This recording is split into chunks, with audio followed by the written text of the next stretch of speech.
अनमोल किमतीचा दुर्लभ असणारा नरदेह आपल्याला दिलेला आहे. कशासाठी दिला? देवे दिला देह पैसा गोमटा, पैसा गोमटा. मग देवे दिला देह भजना गोमटा. देवे दिला देह भजना गोमटा, टोया झाला फाटा बाधिकेचा. देवानं सुंदर असा नरदेह आपल्याला दिला. महिला मंडळ भजन करण्यासाठी दिला, भक्ती करण्यासाठी दिला, नामचिंतन करण्यासाठी दिला. कशासाठी दिला? तुम्हाला कीर्तन कळते ना? माझी भाषा समजते का? आम्ही मराठवाड्यातली, माझी भाषा समजते ना? बोललेलं कळते ना? काहीतरी रिस्पॉन्स मला द्या. काय ना महाराज, बरेच लोक कीर्तनात बसतात, बरेच लोक कीर्तनात बसतात, पण कीर्तन काय त्यांच्यात बसत, तुमच्यात बसू द्या. एक वाक्य मी नेहमी सांगत असते दादा, श्रोता जब जागता है तो ये वक्ता बढ़िया कथा कहता है. श्रोता जब जागता है तो ये वक्ता बढ़िया कथा कहता है, लेकिन श्रोता जब सो जाता है तो ये वक्ता कुछ भी बकता है. नाही समजलं? धन्यवाद तुम्हाला. त्याच्यापेक्षा सोपं सांगितलं. कीर्तन बारेगा ऐका. देवानं हा नरदेह भजन करण्यासाठी दिला, भक्ती करण्यासाठी दिला, नामचिंतन करण्यासाठी त्या ठिकाणी आपल्याला दिलेला आहे. पण आपलं उलट आहे. देवे दिला देह भोजना, खाया पिया सुखसे सोया, हात जमाना कोया, अवता हात का मानव देह, अल्लाने तुझं दिया. जीवनात भजन नाही, आमच्या जीवनात भक्ती नाही, आमच्या जीवनात नामचिंतन नाही. का आपण नामस्मरण करत नाही? बरेच लोक म्हणतात ताई भगवंताच्या नामाचा फायदा काय आहे? कशासाठी नामचिंतन करायचं, कशासाठी भजन करायचं, कशासाठी भक्ती करायची? आमच्यावर जर संकट आलं तर तो भगवंत आमच्या संकटामध्ये धावून येत नाही म्हणतो की नाही आपण? पण हा भगवंत आहे. आपण जर मनातून अंतःकरणातून प्रेमानं मनोभावाने जर भगवंताचं भजन केलं तर तो भगवान परमात्मा तुमच्या माझ्या वाईट काळामध्ये नक्कीच धावून येतो. त्या नामाची ताकद एवढी आहे. माझ्या माऊली ज्ञानोबांनी हरिपाठात सांगितलं भगवंताच्या नामाची ताकद किती मोठी आहे. हरिपाठ पाठ आहे तुम्हाला? हरिपाठ हातवर करा. कोणाकोणाचे पाठ आहे? कान पाठ आहे का? हरिपाठ 1 2 3 4.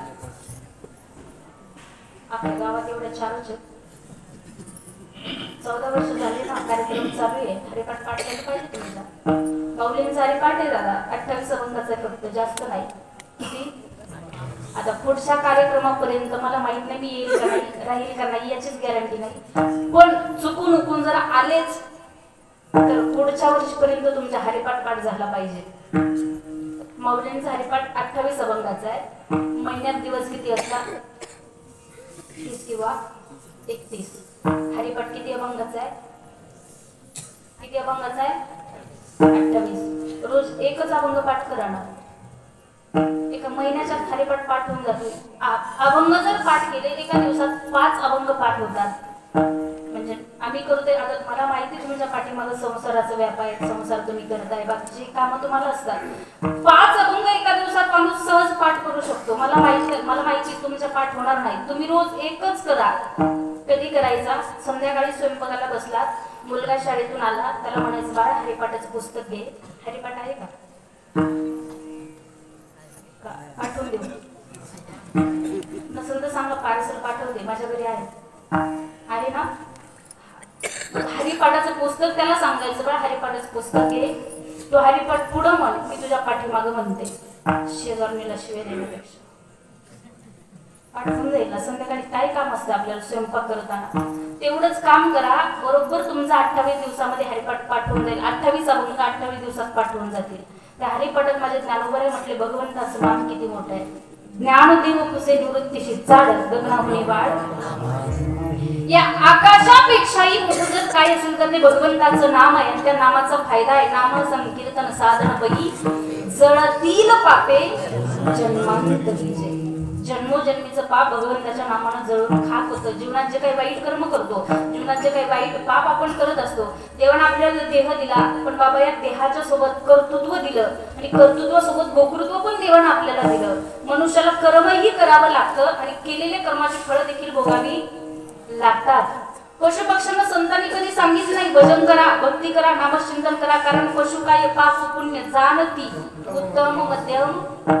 संतांनी जो उपदेश आपल्याला केला भजन करा, भक्ती करा, हा देह दिला, कर्तृत्व दिला आणि भोक्तृत्वही दिलं. म्हणून माणसाला कर्मही करावं लागतं, केलेल्या कर्माची फळही त्याला भोगावी लागतात. म्हणून जीवन जगत असताना काही जरी नाही करता आलं माणसाला कर्म चांगली करावी. एखाद्याचं नाही चांगलं करता आलं, कोणाचं वाईट करायचा विचार कधी डोक्यात आणायचा. आपले कर्म आहे दादा.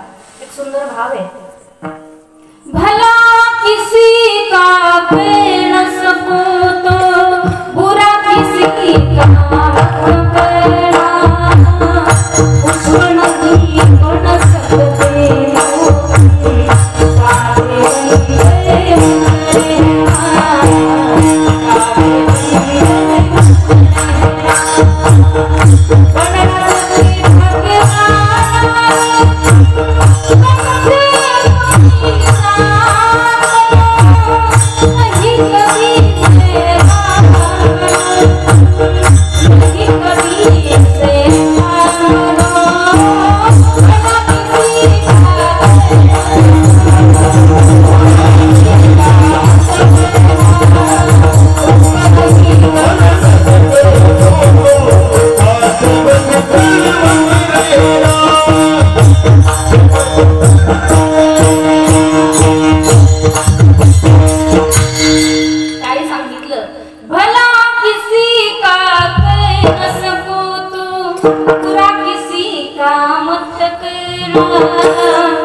पुष्पण ही बन सकते हो तुम काटे बनकर मत रहना.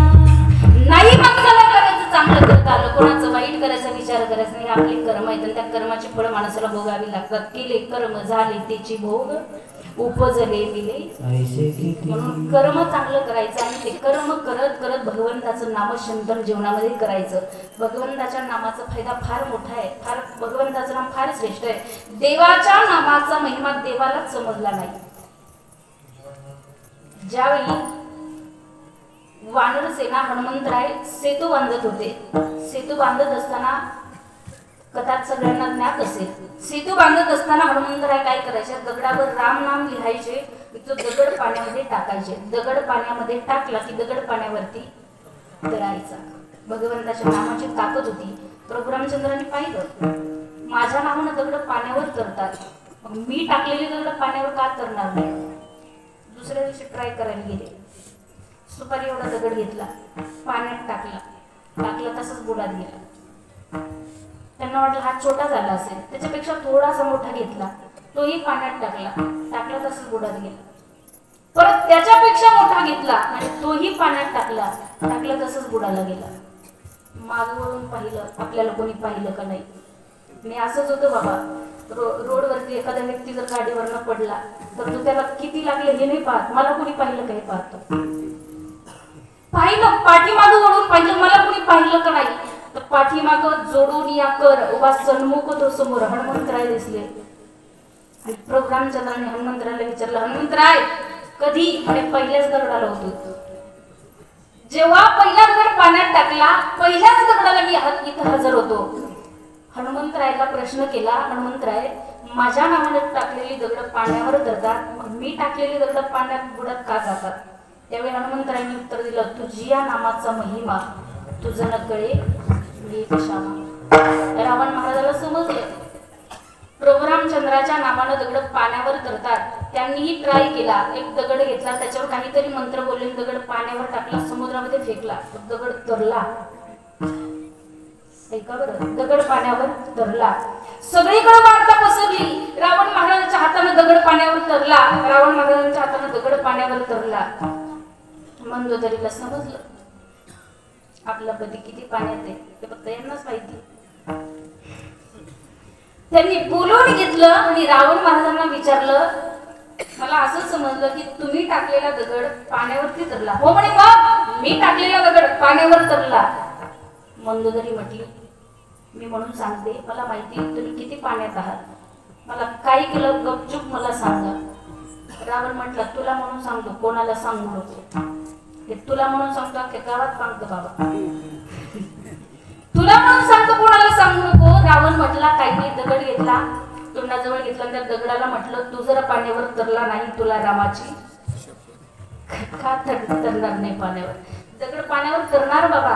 त्या भगवंताच्या नामानं दगड पाण्यावर तरली.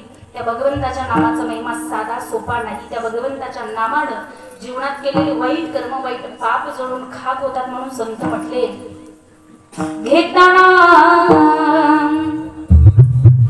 घेताना विठोबाचे